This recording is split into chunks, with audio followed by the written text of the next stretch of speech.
The story of the kings and queens of England is more surprising than you might think. It's a fine drama, 1,000 years of tales of lust and betrayal, of heroism and cruelty, of mysteries, murders, tragedies, and triumphs. But there's more than that. For example, one of the most reliable chronicles describes how a king of England proposed adopting Islam as the national religion. This episode, the first of 6, includes that tale. It tells the story of the English crown from 1066 to 1216, from one French invader, William, to the next, Louis. Yes, Louis. Another surprise. A king of England who's pretty much disappeared from history. It's easier to say where the history of the English monarchy ends than where it begins. It ended on the 14th of October 1066, here at what became Battle Abbey on Senlac Hill near Hastings. We all know that this was where Harold was killed and replaced by William the Conqueror, and Harold was the last Englishman to be crowned king. From then on, the sovereign would always be from a foreign family, right down to Queen Elizabeth II. So a history of the kings and queens of England isn't like the history of kings and queens anywhere else in the world.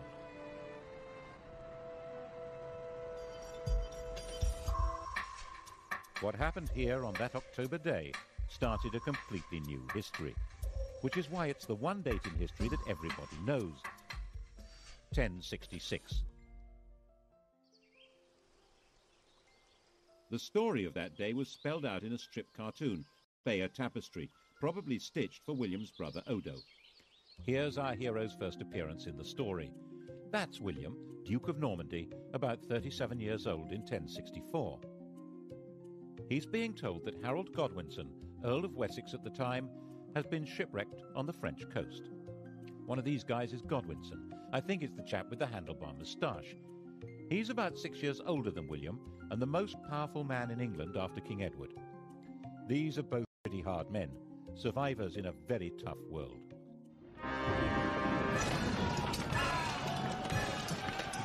William spent his whole life fighting for survival and was good at it. By the time he was 20, he'd established complete control over Normandy. From then on, he was fighting to hang on to what he had. He got Harold to help him in one of those battles, capturing Mont Saint-Michel, becoming the next King of England. Which, as the tapestry very clearly shows, is not what happened.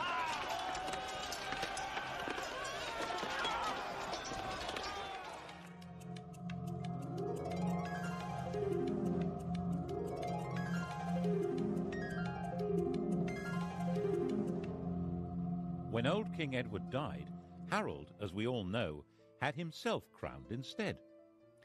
Actually, to be a bit more precise, he had himself elected king. The crown of England in those days was not inherited, but awarded. In William's view, this had all gone very badly wrong, so he set about putting it right. The Norwegian ruler, Harald Hardrada, took a similar view. There was an old Norwegian claim to England, which he decided to revive by launching an invasion of his own. Their two fleets arrived within a few days of each other, one in the north of England, one in the south. Both fleets were probably about the same size, about 500 ships. King Harold rushed north and destroyed Hardrada's army. Only about 34 ships made it back to Norway. Then he rushed south, and this time, of course, he failed to pull it off. We don't know for sure that the man with the arrow in his eye is Harold, but he certainly died at the battle. He and his axe-wielding, spear-carrying army of Danish and Anglo-Saxon noblemen were simply swept away. In their place were the new rulers of England, Normans on horseback. And William was their master of the country. He owned it.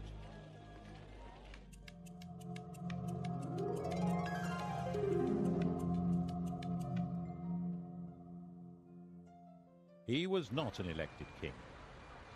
When he went to London to be crowned on Christmas Day, the population, thinking that was their duty now, tried to elect him. They acclaimed him with loud shouts. The Normans, not knowing what was going on, thought this was some kind of uprising. They rushed out of Westminster Abbey and burned London down. England had become a new kind of kingdom, one which was owned lock, stock and barrel by its king. The story we're telling through this series, the story of 1,000 years of English history, is the story of this alien conqueror and his successors to the throne. It's the story of how they changed England and changed with it, eventually turning into puppet rulers, symbols of power they cannot wield, and how in that transformation they survived through tides of revolution and republicanism, so that today, while they're not quite the only surviving royals in Europe, they alone still lay claim to majesty. Now, how did that happen? William's reign is really the story of a warrior lord taking all power into his hands. He confiscated all the privately owned land in the country. Its new occupiers were tenants of the king, bound to him. People of the north of England, with their Viking capital at York, were much more bound to Scandinavia than to Normandy. They refused to submit. He punished them by destroying all animals and all crops between York and Durham. According to the chronicles, he celebrated Christmas 1070 in the ruins of York.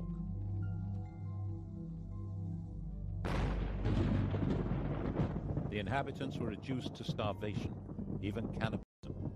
16 years later, when all the land in England was accounted for and valued in his Doomsday Survey, there were places in Northumbria that were still utterly worthless.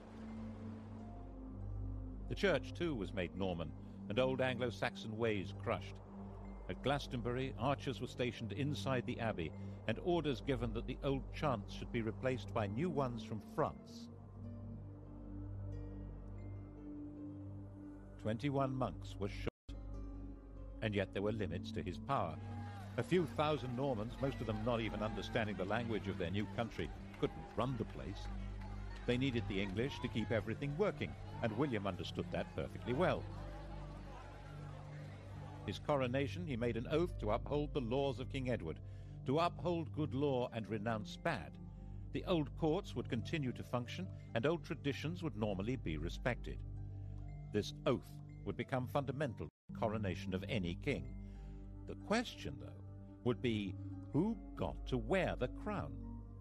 When William died, bloated and exhausted at the ripe age of 60, his attendants stripped his body and scattered.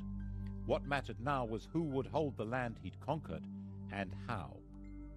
It had all been his, and it was he who decided. On his deathbed in Normandy, he handed out the spoils. He gave his eldest surviving son, Robert, his Duchy of Normandy, but it was the younger son, the red-haired William Rufus, who the conqueror willed should be acclaimed King of England. And the youngest, Henry, was told he would have to be content with £5,000. But Henry was his father's son. Content with £5,000? Was that likely?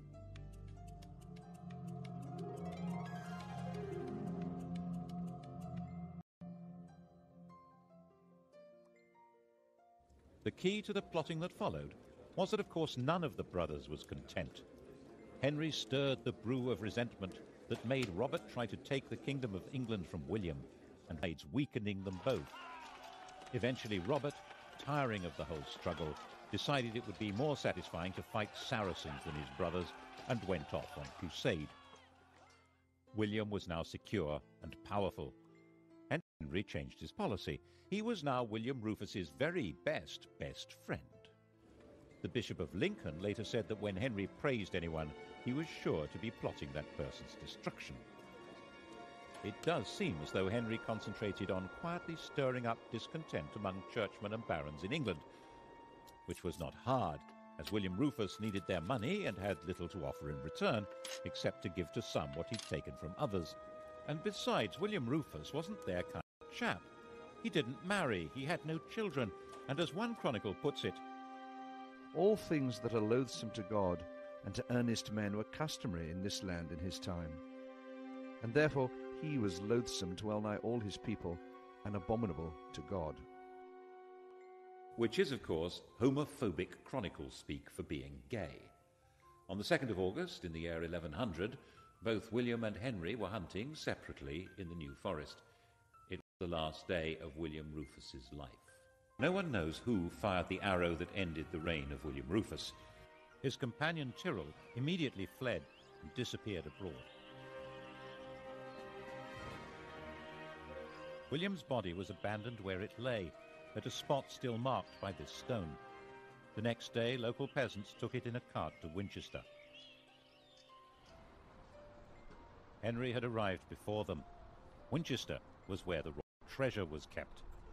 He demanded the treasury keys from the guards. They refused to hand them over, saying that Robert, his elder brother, was the rightful heir. Henry drew his sword and declared that no one should stand between him and his father's scepter.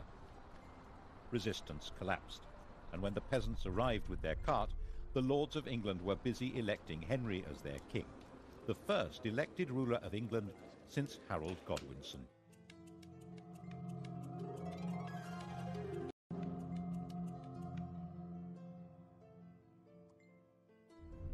The Bishop of Winchester refused to give the corpse a Christian burial. Out of respect for his royal status, William Rufus was nevertheless interred under the cathedral tower, and when that collapsed a few years later, everyone said, "Told you so." Henry's coronation at Westminster was an attempt to ensure his authority to rule. He was 32 years old. His father had won the country by force of arms, and his barons backed him for rich rewards. But why would anyone want a king now? Alongside his sanctification by the church, he issued laymen treat their tenants as he treated them. He claimed that the crown changed his nature. He was no longer an ordinary human being. As the anointed king, he held special, divinely granted powers. His touch was supposed to cure scrofula, swollen neck glands from tuberculosis. This magic power, which became known as touching for the king's evil, was practiced by English monarchs for the next 700 years as proof of their divine authority. He also quite smartly understood that it was a good idea to promote new people to positions of power. Those who were already great barons didn't need a king, but men on the make would support him. By the time Robert was able to mount a challenge to Henry, it stood no chance. He agreed to recognize Henry as King of England in exchange for a pension. Of course, it didn't last. Henry ended up invading Normandy in 1106 and imprisoning his brother for the rest of his life. This is his tomb in Gloucester Cathedral. The question of who was entitled to succeed to the crown was still, when you came down to it, a matter of brute force. But Henry's victory had a profound symbolic meaning, because it changed the status of the English crown. Under his father, England had been a property seized and owned by the Duke of Normandy. Now, Normandy was a property seized and owned by the King of England. Henry was a naturally cheery person. Just after his coronation, he married Edith, the daughter of an English woman and of the King of Scotland, and he encouraged the Normans he was promoting to marry English women.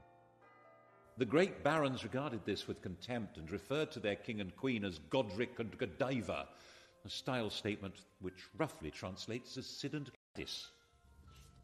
As sturdy warriors, they also didn't appreciate the fact that he was literate in 3 languages. His other nickname, Henri Beauclerc, means Henry the Swat. But those great barons were having their power undercut as Henry recruited his government officers and judges from the church. He supervised his kingdom by moving his court from one centre to another. It was a great travelling performance, like a circus, with no permanent home. He spent half his time in Normandy, but when he was away, the kingdom was run by a totally reliable civil servant, Roger, the Bishop of Salisbury, who was called the Justiciar. The idea of government by a system rather than by a man was beginning to take shape. He sent judges on their own tours of the country and enforced the laws harshly, which seems to have been quite popular according to the chroniclers. But his punishments were often based on the idea that people were guilty until proved innocent, and there was no time to do that. Were England's lanes really full of blinded and mutilated men muttering, "Firm but fair"? And he managed to keep the treasury well stocked with money, which meant he could buy loyalty when he needed to. The key to this was his system for checking his income. Twice a year, sheriffs and royal officials from all over England had to bring their money to be counted by being shunted around in piles on a checkered cloth like a chessboard. Checked. It was called the Exchequer. The system worked so well that the cabinet minister in charge of the nation's finances is still called the Chancellor of the Exchequer, and we still use paper chitties called cheques. By a combination of force and diplomacy, He controlled and to some extent colonised Wales. Relations with Scotland were fine. 3 of his wife's brothers became kings there. England was becoming a peaceful, stable and successful kingdom. Henry sent his young daughter Matilda to Germany to marry the Holy Roman Emperor, and in 1116 he held a great assembly at Salisbury where all the barons, nobles and bishops swore homage to his son William as his successor to the crown. In 1120, young William was a star, an enthusiastic warrior, a keen huntsman and the heir apparent. He'd been in Normandy with his father fighting the King of France, and the whole party was returning to England. William and his pals were travelling in a brand new ship, the White Ship. They were the 12th century English jet set, the millionaire knightly lads who were heirs to most of England and Normandy. Once they got on the ship, there was a terrific party. Alcohol was taken, and how? Soon it became really rowdy. The hooray Henrys yelling at one another and throwing off a bunch of priests who'd come to bless the voyage. William's cousin, Stephen of Blois, had an upset stomach and he felt he needed a bit of peace and quiet, so he decided to go ashore and take a later ship. By the time they got to sea, it was already dark and the other ships were way ahead. The wind was light. William decided to catch up with the king and ordered the chaps to start rowing. The master was as drunk as anyone else, so they began to speed into the dark, 50 oars pushing this state-of-the-art longboat at a terrific lick. That was when they sailed straight into a rock and smashed the ship open.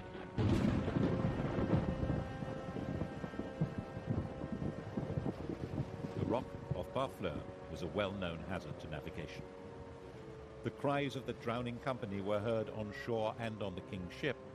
Everyone thought the party was still in full swing. In fact, the future of England had just been destroyed in the equivalent of a drunken car crash.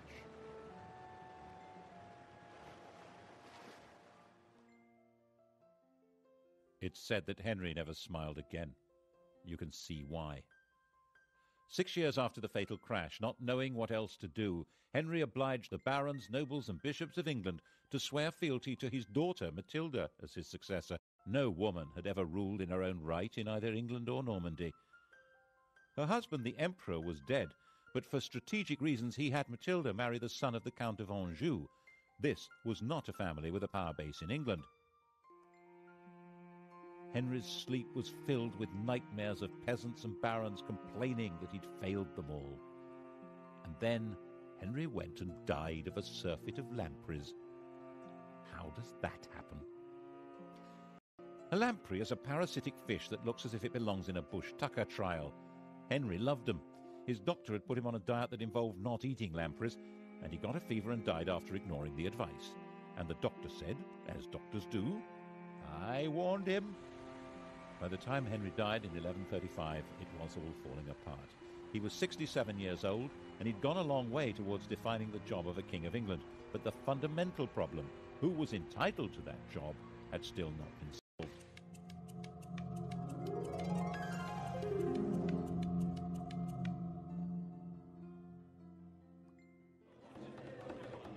Matilda was in Anjou with her husband, and then up popped Stephen of Blois, who sailed from Normandy to England and claimed the crown. Stephen, who had been saved from drowning on the White Ship by an urgent need for a lavatory. He was the son of Henry's sister, a legitimate grandson of William the Conqueror. He'd also been the leading baron to swear fealty to Matilda as the heir apparent, but that was then, and this was now. He was 38 years old, backed by his very tough mother, and one of his brothers was the Bishop of Winchester with the keys to the royal treasury. The wife of the Count of Anjou was not a popular choice with the barons. Stephen was a Norman. Besides, he seemed a malleable sort of chap, brave enough and high-spirited. He was also generous, courteous and affable, and would probably do as he was told, which was, of course, a recipe for disaster. Stephen was crowned by the Archbishop of Canterbury at Westminster on Christmas Day 1135. He issued what was now the traditional coronation oath, promising to respect the old laws and be nice to everyone. According to the Anglo-Saxon Chronicle, when they saw that the king was a good-natured and kindly man who inflicted no punishment, they committed all kinds of terrible crimes.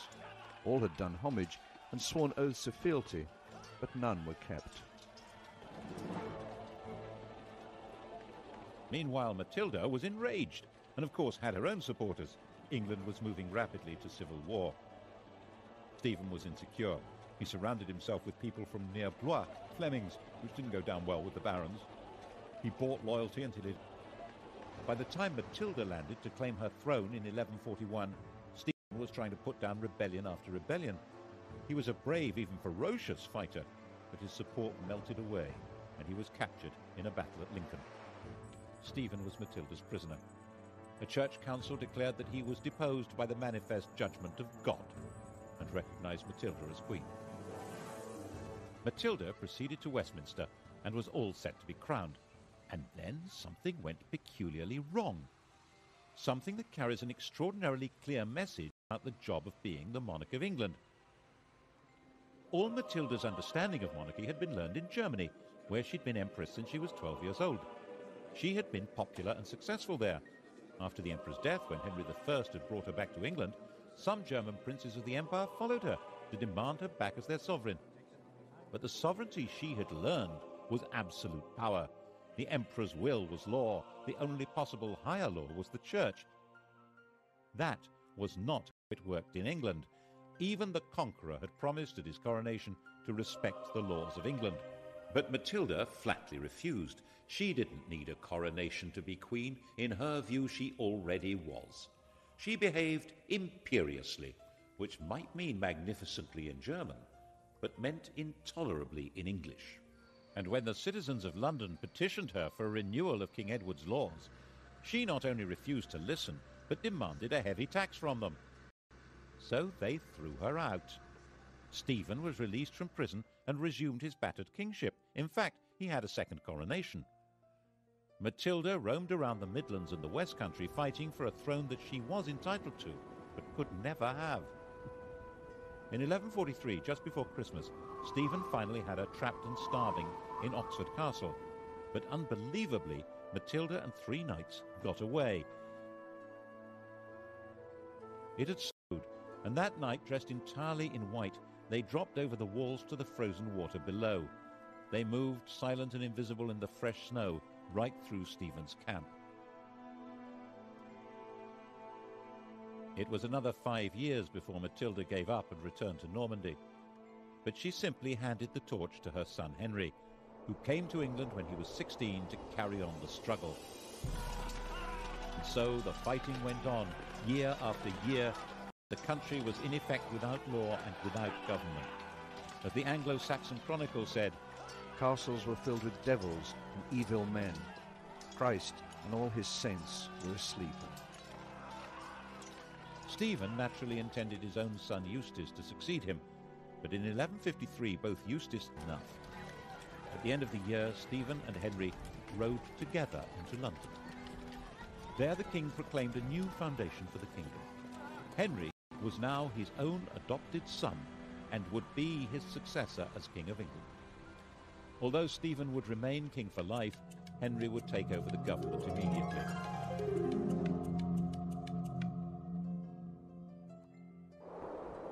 The next year, utterly worn out, King Stephen retired to his grave. On the 19th of December 1154, there was a double coronation in Westminster Abbey. The 21-year-old Henry II was crowned king, and his 33-year-old wife, Eleanor, was crowned queen consort. Eleanor, Duchess of Aquitaine, knew all about being a queen. When she was 15, orphaned and the richest damsel in France, she was married to the heir to the French throne, and a few days later the pair became King and Queen of France. The King of France was a saintly figure with perhaps a rather low sex drive. Eleanor came from a family of lordly troubadours, whose court was dedicated to interest and love affairs. She later said that she thought she'd married a man, but had married a monk. She had a series of affairs, including one with Matilda's husband, Geoffrey of Anjou. He, rather dashingly, wore a sprig of broom, Plantagenista, in his hat, so people called him Plantagenet. Eventually, all the Angevins, the whole family line, wore it on their crest.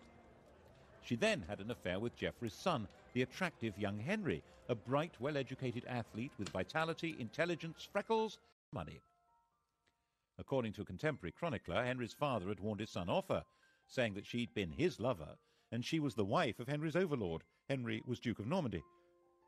But Geoffrey died in 1151, and in 1152 Henry got Eleanor pregnant. Louis, who probably didn't know that detail, had their marriage annulled, and she married her toy boy. Of course, she did all she could to encourage his efforts to become King of England and make her a queen again.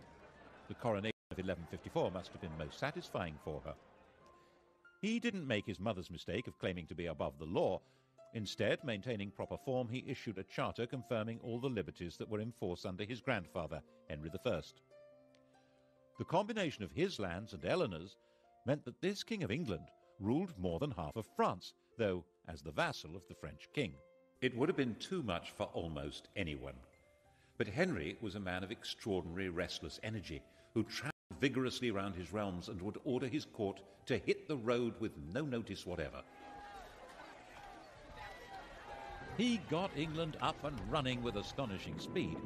He had all newly built castles destroyed so that individualist government into ministries, with the Chancellor of the Exchequer playing the role we would now recognise as Prime Minister. The chap in question was the son of a London merchant. He was Henry's closest friend and colleague. They joked and drank together, and he lived as the greatest lord in the country, Thomas Becket. Between them, they reformed the currency, finance, government, and began the changes in the judicial system that would lead to the system of trial by jury. England was beginning to develop a commercial life. Towns were growing, the population was becoming better educated. The new system for running royal courts asked groups of local people, often peasants, to report and decide the facts of the case. The system that had worked for the conqueror, allowing the people to run their country, was at the heart of Henry's way of getting everything up and running again. Perhaps that was why he needed a Londoner at the heart of his government. The next stage in his reforms was to reduce the power of the church, which had become the only functioning judicial institution during the chaos of Stephen's wars. Anyone accused of a crime who could read a line of Latin was deemed to be a churchman. That made them immune from the royal court. They could only be judged and punished by the church. Of course, the church wouldn't agree to give up its privileges, so when the Archbishop of Canterbury died in 1162, it seemed a smart idea to install Thomas as the new archbishop. Then he would deliver the church to Henry. Actually, it seemed a pretty terrible idea to Matilda, who warned Henry not to do it. What did his mother know? Look what a mess she'd made of things. Eleanor was also against it, and she hadn't made a mess of anything. She'd been a very competent regent when Henry had been abroad, and must have seen what Henry had not seen, that Thomas Becket's driving force was not loyalty to Henry. Oh, surely not. She was just jealous that Henry spent more time with Thomas than with her. Henry was sure it was a really good idea. Of course, it was a really bad idea. Why did Becket become fanatically committed to the church as soon as he got the job? Why did he wear Hessian underwear with lice and lash his body? Why did he oppose the king's plans more fiercely than any other bishop? He ended up excommunicating the bishops of London and Salisbury and sacking the Archbishop of York for not opposing the king. He'd already acquired all the earthly power and wealth possible. Now he had a bigger ambition. He was arguing that the church must rule everyone, including the king. This was especially dangerous as Becket was hugely popular. Henry was given to rages, and the situation was bound to enrage him. Who will rid me of this turbulent priest? On the 29th of December 1170, 4 of Henry's loyal knights did, in the words of an eyewitness, the red of the blood mixed with the white of the brains, like white of the lily and the red of the rose. This was shocking. Henry had to distance himself from Becket's murder and win the hearts and minds of his subjects.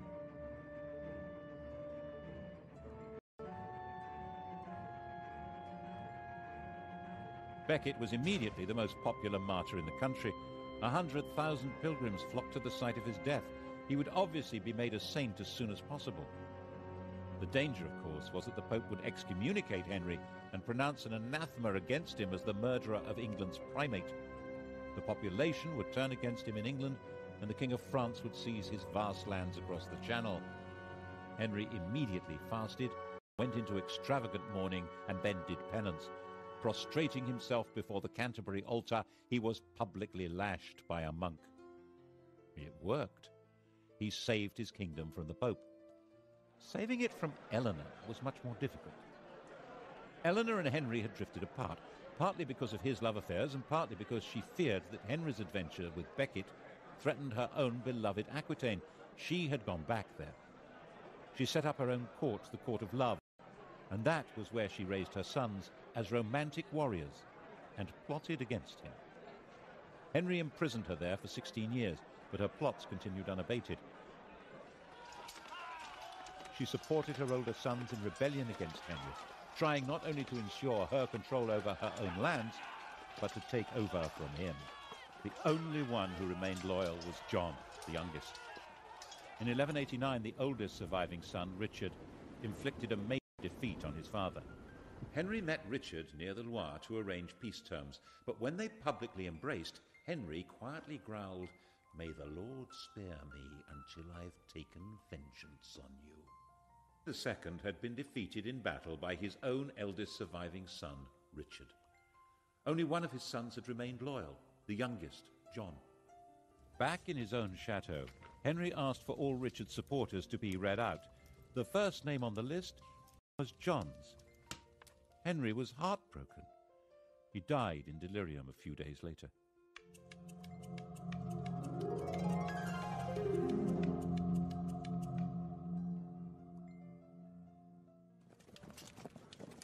Eleanor's imprisonment was over. Henry had recognized Richard as his heir, and Richard intended Eleanor to rule England. He had more important things to do. Crusade.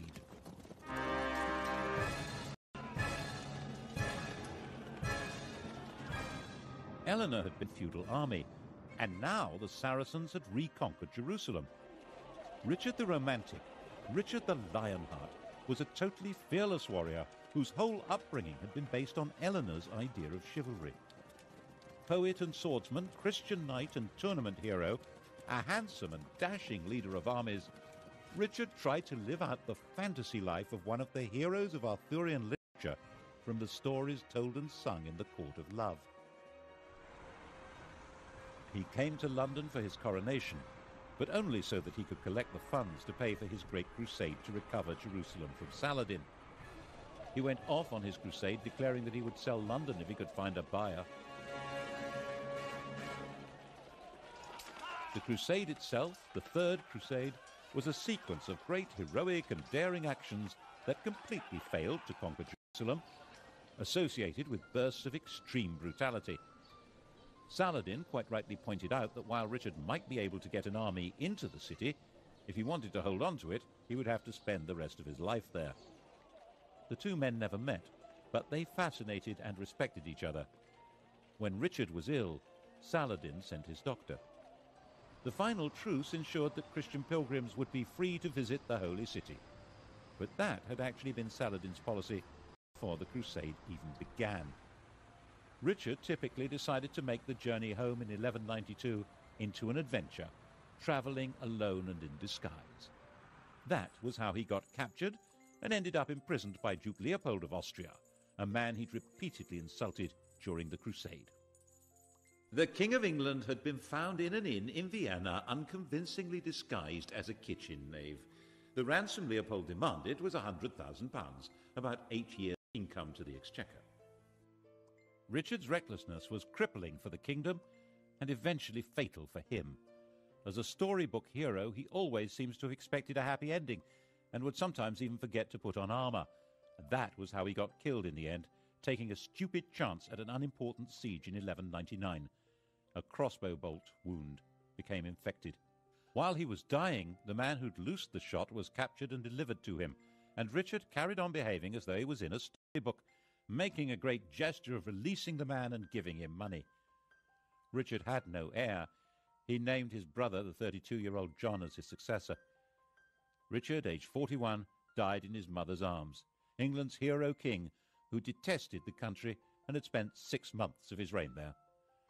And the man who'd killed him was rearrested and flayed alive.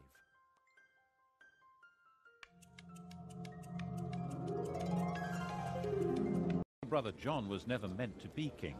His father had called him John Lackland because there was originally no part of the huge Angevin Empire left for him. And the three problems that lurked at the core of monarchy in England now became crises. How did succession work? What was the balance between the king and the church? And what legal limits existed on royal power, especially when it came to taxes? To begin with, was he really Richard's proper successor? One of his elder brothers, Geoffrey, had died leaving a son, Arthur, and there were barons in Anjou and Maine who argued that this 13-year-old was the proper successor. They were supported by Philip, King of France. The only way to settle a succession dispute was by violence, so John went to war. His men captured the boy, and he was never seen again. It was generally believed that John drowned him, which was the wrong way to solve the problem. It guaranteed that Arthur would not be king, but it left a very nasty smell. It didn't stop the King of France from keeping the war going, and by 1205 John was driven out of most of France, including Aquitaine and even Normandy. The issue of church power also came up again. It was John's bad luck to be confronted by an exceptionally militant and aggressive pope, Innocent III. Innocent maintained that kings had to submit to popes. When the Archbishop of Canterbury died, Innocent announced that Stephen Langton, who happened to be English, was the new archbishop. John refused to accept the pope's man. Rome wouldn't give ground, and neither would John. In 1209, the Vatican excommunicated the King of England and his whole kingdom. Back in England, John attempted to carry on regardless. The Pope declared John deposed, and that anyone who even spoke to him was excommunicated. According to one chronicler, John decided at this point to join the enemy. In 1213, he sent a delegation to the Emir of Morocco, offering to adopt Islam and turn England into an Islamic country in return for protection. That would have turned history upside down. Is it true? The Emir, according to the story, told the envoys not to be so silly. In fact, John was reduced to total surrender. The Pope demanded that he submit himself as a vassal of the Church, and that England should become a papal fief instead of a sovereign kingdom. So in 1213, Stephen Langton, the new Archbishop of Canterbury, took up his post as a representative of the new overlord of England. In that capacity, he decided to sort out the third issue, the limits of the king's power over his subjects. Political party. This is the seal of the barons of London. Langton presented them with a charter issued by Henry I and suggested that they demand something along the same lines but a bit clearer. The Magna Carta. This famous document was signed in June 1215. John and Richard had both tried to meet their costs by massive increases in feudal dues and legal charges, and most of the Magna Carta is an effort to reverse these.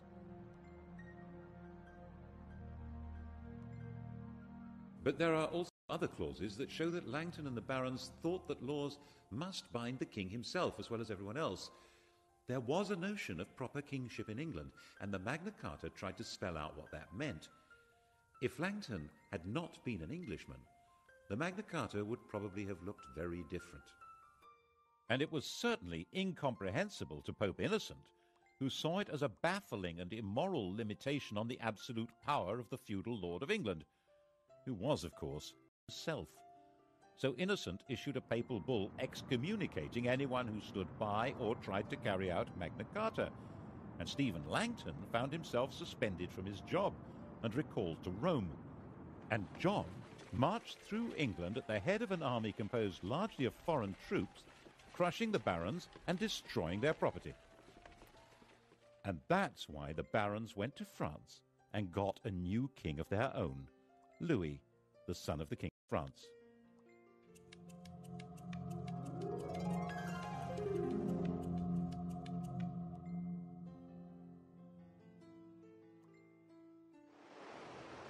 And so came the second French invasion of England in 1216. It was about the same size as the invasion of 1066, and Louis landed unopposed. He was greeted with general enthusiasm and was hailed as King of England in a high mass at St. Paul's Cathedral. he set up his own government, and his army began its pursuit of John's dwindling forces. John was assembling an army to stage the great final battle, and was travelling along the seashore from Lynn to Lincolnshire. A miscalculation of the tide was all he needed. His whole baggage train was washed away, including his treasure and the crown jewels.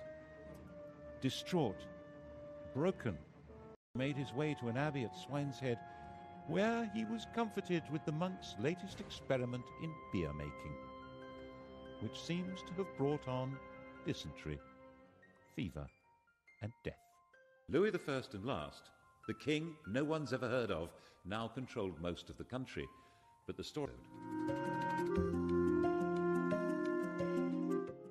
The story continues with the medieval kings and queens of England tonight at 10. And to find out more about Thomas Beckett's life and murder, Sky Digital viewers press red. Coming up on UK TV.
When old King Edward died, Harold, as we all know, had himself crowned instead.